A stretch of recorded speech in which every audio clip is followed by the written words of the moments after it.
tribulations. Oh, hallelujah! Meron tayong Jesus na nagre-rescue. Amen. Sa panahon na ikaw ay nalulugmok. Amen. Sa panahon na ikaw ay dumaranas ng parabagang discouraged ka na. Somebody wants to rescue you, Brother Paul. Amen. Nandyan siya. I-rescue niya tayo. Bakit? Isa po yan sa nagiging epekto na tayo ay konektado sa Panginoon. Palakpakan natin si Jesus.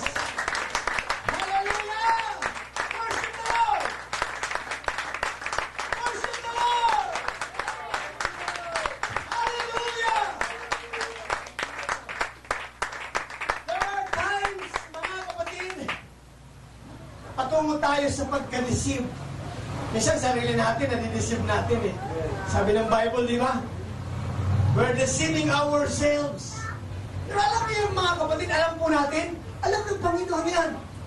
Pero nandiyan siya para i-rescue tayo. Everybody say, praise the Lord.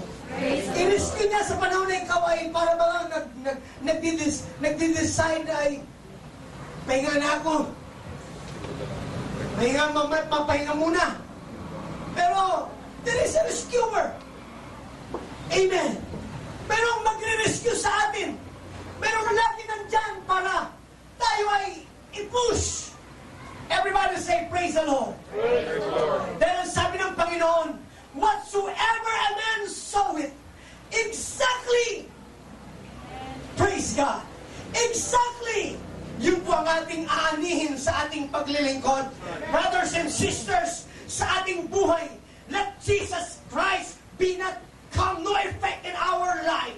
Sa ating buhay, hayaan natin na si Kristo ay mag-epekto sa atin. In everyday life, amen, in everyday service to Jesus, makikita yung epekto sa buhay natin. Pero kung nakikita ang resulta, kumbaga, sa ating paglilingkod, nakikita yung anong paglilingkod mayroon tayo. Katulad pa sa pagtingin mo sa salamin. Pagtingin mo sa salamin, makikita mo kaagad kung may uling ka sa pisngi. Kung hindi, mayroon ka pang natirang muta. Amen. From time to time, sa pagharap mo sa salamin, makita mo agad yung anong itsura mo. Praise God. Sa buhay natin, if we are connected to Jesus, see to it that there is an effect. Amen. As I have said, I'm speaking to the believers. What is the effect in our life of being connected to Him? Ano po ba ang mga nagiging epekto na sa buhay natin? And is there any change in our life? Mayroon na bang pagbabago? Mayroon na bang progreso? Mayroon na bang improvement? Oh friend, it is our time, mga kapatid, to evaluate ourselves. What is the effect of being connected to Jesus? Oh, sabi ni Paul, do your best to win. Amen. Sabihin mo sa katabi mo, harapin mo siya. Sabihin mo, do your best to win. Do your best to win. Amen. Sa panahon na tayo gumagawa ng best. Okay, sa pamilya natin, para hindi magutom yung mga anak mo, you are doing best. Para makakuha ka ng higit na ibibigay mo sa mga anak mo. Amen, ang best para sa kanya. Halos, amen, magtantarapa ka na para may taguyod mo ang pamilya mo. You are doing best. Amen. Alala ko yung matanda doon, mga kapatid, way back 1990, na ako po'y ma-issue ng license. Amen, nadala ka agad ako doon sa postal. Pagharap mo sa kaliwa, dagat. Pagharap mo sa kanang bundok. Amen. Bago ka makararating, mga kapatid, doon ay almost 1.5 hour magbabangga ka. Narating ni Pastor yun, mga kapatid. At pagkatapos po, mga kapatid, na pag walang elektrisidad, amen, ginagamit namin doon, mga kapatid, ay yung alternator, pinaiikot ng makina just to produce power sa aming amplifier, mga kapatid po, yung AC, yung sa battery. Amen. Yun ang lugar, mga kapatid, na yun. Amen. Dinala ko ng Panginoon doon. Amen. Early in my ministry. Pero doon ko napatunayan that if we are connected to God, there's something happen in our lives. Bago ka makararating, mayroon kang pasyente. Bago makararating doon, mga kapatid ko, sa ospital, amen, alay labas na yung dila niya talaga at maaari patay na. Kaya alam niyo, mga kapatid, during that time in early ministry sa buhay ko, mga kapatid ko, doon ko napatunayan na sa buhay natin mayroong epekto sa ating paglilingkod na kapag tayo laging amen connected sa Panginoon. Kaya doon sa lugar noon, mga kapatid, almost 75% on that barangay ay mga United Pentecostal Church member. Dahil na-prove nila, mga kapatid, na sa panahon, amen, na ang kanilang pamilya ay mayroong karamdaman, mayroong sakit, mga kapatid. Instead na sila pupunta, mga kapatid ko, sa doktor, masakay muna sa bangka, ay pupunta na nun ni Pastor. Pastor, ipag-pray mo itong aming anak. Even unbelievers, they're asking for their pastor to pray, mga kapatid. You know, there is an effect of being connected to Christ. Amen. So, sa panahon na yun, madalas ko itong nasasabi sa atin, amen, during the time na nag-preach po ako rito, mga kapatid, ito yung laging pinangahawakan kong pananalita sa Panginoon, na sa panahon na tayo walang magagawa, ang Diyos nating pinaglilingkuran ay mayroong magagawa. Amen. This is a very big story in my life, mga kapatid. Kung yun nga hindi mananampalataya, binibless ng Panginoon, how much more na hindi tayo pagpalay ng Panginoon. Oh, I realize and I discover sa ating paglilingkod, kaya pala minsan, amen, parang walang epekto sa buhay natin. It is based on our connection to Jesus. Amen. It is based on our connection to Jesus.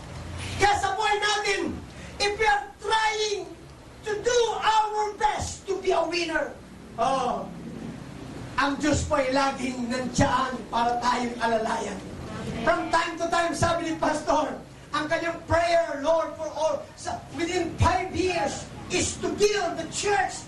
Sabi niya, kung mayroon man dapat ma-discourage siya muna. Pero, we're trying to do our best. And we're always depending to our main source. Hindi na tuloy ngayong 5 years, hindi natin alam ang pang 6 years. Amen. Pero alam niyo ba, mga kapatid, ang tangi lamang nating pwedeng gawin ang hindi tayong mag-connect sa Panginoon. May connect ang ating pananampalataya, ang ating buhay. Do your best to be a winner. Do your best to win. Full approval in God's sight. As a working is not to be ashamed of His word. Who one is correctly teaches the message of God's truth. We are following God's truth. Amen. Tayo'y sumusunod sa katotohanan na yon at walang iba ang ating Panginoon. Mayroon tayong ipinagmamalaki. Amen. The Bible tells us Jesus is the way, the truth, and the life. He is the truth. Siya po yung katotohanan na ating sinusundan. Siya yung katotohanan na ating patuloy na in-obey, mga kapatid. Everybody say, praise the Lord. Praise the Lord.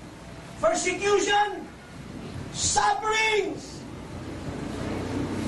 endurance. Ito po'y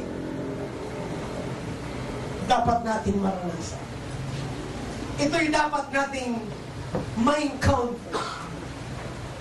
No one of us is exempted on this. Meron ba dito naglilingkod na walang sufferings? Meron bang naglilingkod dito na walang persecution? Meron bang naglilingkod dito na minsan niya hindi naranasan o naranasan niya na hindi siya mag-deceive? Wala pong makapagsasabi sa atin, Pastor, hindi ako makaranas niyan, hindi ako nakaranas niyan. Mga kapatid, all of us, tayong lahat, ay subject on that. Amen. Kaya sabi ni Apostle Paul, terrible persecution I endure.